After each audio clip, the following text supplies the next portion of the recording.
बच्चों, कैसे हो आप सब। आई होप सब स्वस्थ होंगे और मस्त होंगे और वीडियोस को कंटिन्यू देख रहे होंगे। आज हम अपनी नई सीरीज जिसके अंदर एक्सप्रेशंस पे हम डिस्कशन कर रहे थे, उन एक्सप्रेशंस का नेक्स्ट स्टेप जो पार्ट है मैं लेके आई हूँ। कुछ मैंने एक्सप्रेशंस आपको बनाने बताए थे कि स्टेटमेंट के साथ हम कैसे नए एक्सप्रेशंस को फॉर्म करते हैं। उन्हीं एक्सप्रेशंस के लिए मैं अब आपको कुछ क्वेश्चंस और करवाने जा रही हूँ। मेरा कंसेप्ट ये है कि आप जो पढ़ाना मैं चाह रही हूँ उसको एक बार अच्छे से सीख लें, फिर उसके बाद हम इक्वेशंस को या किसी एक्सप्रेशंस को सॉल्व करना सीखेंगे। उनके कोफिशिएंट हैं या कोई और तरह के क्वेश्चन से मैं इसके ऊपर एक अब एक्सरसाइज वाला पार्ट लेकर आऊंगी जिसमें मैक्सिमम एक्सरसाइज वाले क्वेश्चन ही करेंगे, जो एक्चुअली 7th क्लास और 8th क्लास की मोस्ट इंपॉर्टेंट पार्ट है अलजेब्रा के। अब मैं आपके सामने कुछ क्वेश्चन पढ़ रही हूँ, उन्हें आप देखिएगा और आप बताइएगा क्या आंसर आना चाहिए। 1/4 of the product of a number P and Q। वापस पढ़िए, एक बार वापस पढ़ना है। 1/4 of the number of the product of number P and Q। ये क्या कह रहे हैं? 1/4। बच्चों 1/4 क्या है? 1/4 हम किसे पढ़ते हैं, क्या लिखते हैं, क्या पढ़ते हैं? 1/4 का मतलब होता है 1/4। 1/4 ये होता है 1/4। बच्चों 1/4 का मतलब है 1/4। और आपको ऑफ द प्रोडक्ट किसका है? ऑफ का मतलब ये मान लीजिए multiply of the product. Of the product means multiply of the product of P and Q, यानी कि P और Q को प्रोडक्ट करने पर आप कहेंगे प्रोडक्ट क्या होता है? बच्चों प्रोडक्ट का मतलब भी मल्टीप्लाई होता है। प्रोडक्ट का मीन्स है दो एल्जेब्रिक जो हमने x और y या p और q जो हमने क्वांटिटीज ली हैं, उन्हीं क्वांटिटीज को हमें क्या करना है? आपस में मल्टीप्लाई करना है। और वो क्या होगा? p multiply by q। यानी कि अब हमारा एक्सप्रेशन क्या बनेगा? इनको सबको जोड़ के लिखते हैं हम। कैसे बनेगा? 1/4 यानी कि आंसर सॉल्यूशन लिख रही हूं मैं, इसका सॉल्यूशन होगा 1/4 यानी 1/4। ऑफ का मतलब मल्टीप्लाई भी कहते हैं और ऑफ का मतलब ब्रैकेट भी होता है, ठीक है। 1/4 ऑफ प्रोडक्ट ऑफ, यानी प्रोडक्ट का मतलब मल्टीप्लाई करना है। मल्टीप्लाई में दो टर्म तो होगी। तो पहली जो चीज है वो है P और दूसरी जो है वो Q। आई होप आपको समझ में आ गया है। 1/4 of the product of P and Q। कोई स्टूडेंट अगर इसे इस तरह से लिखता है product of PQ, that is also correct. अगर कोई ऐसे लिखता है PQ, that is also correct. आप इस फॉर्म में लिख सकते हो। अगर दो टर्म को आप मल्टीप्लाई में लिख रहे हो बच्चों, उसे PQ डायरेक्ट लिख सकते हो या P.Q भी लिख सकते हो, ठीक है। ये आपके स्टैंडर्ड पे सही है, ठीक है। Next, product of number Y and Z subtracted from their product।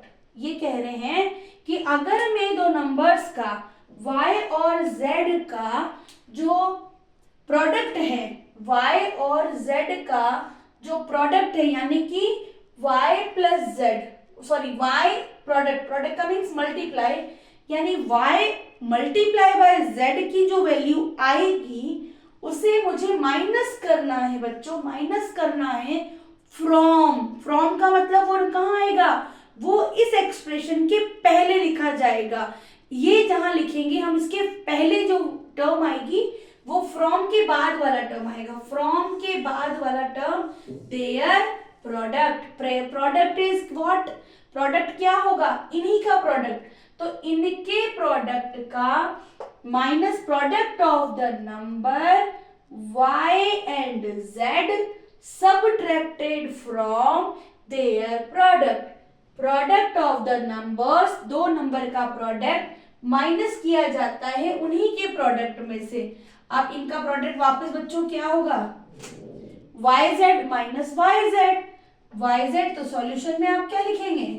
Solution में क्या हो गया? yz minus yz। वापस देख लीजिए, प्रोडक्ट ऑफ द नंबर, अगर इन दोनों का प्रोडक्ट किया जाए, इसे हम सबट्रैक्ट करें उनके प्रोडक्ट में से ही, तो क्या यही एक्सप्रेशन बन रहा है? बिल्कुल सही, यही बन रहा है। दोनों लाइक है, दोनों बराबर हैं, तो आंसर क्या आता है, हमेशा इसका आंसर क्या आएगा, 0।